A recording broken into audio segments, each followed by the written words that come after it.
It's a very difficult draw for us.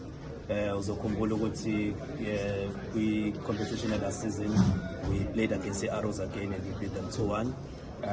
Now we league sidlalile kakhulu sathola 4 points from them.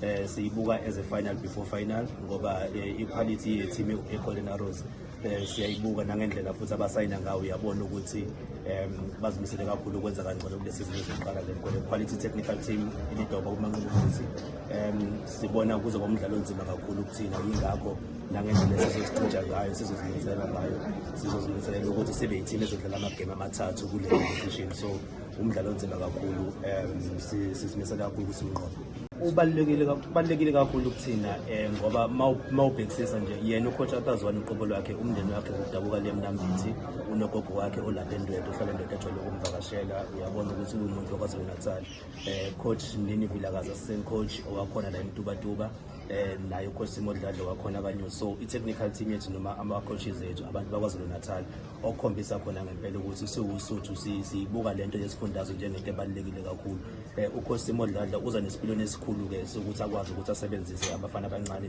nokuvala nje igebe elikhona phakathi kwabafana abancane nama-senior players unayo leyo experience une-winning mentality as well okuyinto ebalulekile kakhulu ukuze sikwazi ukuthi sinqobe nje umqhudelwano wokuqala esizobe sizowudlala we-MTN 8 kanye nayo futhi i-Premiers Cup ebalulekile kakhulu kuthina so uzoletha nje leyo quality naleyo experience kwi-technical team yethu esithemba ukuthi-ke bazoqhubeka njalo basebenze ngokubambisana nanokuhloniphana nanokwenza isiqiniseko sokuthi abadlali bethu bahlale njalo bezimisele kuwina yonke imidlalo esizobe siyidlala.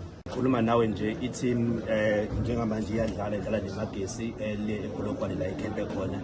Coach Atazwane is busy preparing the team for the new season. We've got a fairly young team esizodlala ngayo kule season esiyakuyona. Mangapho sisi about 18 players are under the age of 25, which shows ukuthi team ngempela was looking at refreshing his squad and using a lot of younger players. Of the 34 players that are in camp, about 16 of them are from KwaZulu-Natal, which shows ukuthi Coach Atazwane is focusing on developing italent la KwaZulu-Natal nokunikeza abafana besifundazwe ithuba yingakho ku-relevant kuthina ukuthi size kule competition ngomqondo nje ukuthi sizoyinqoba hayi ukuthi nje sizo-end ama-numbers.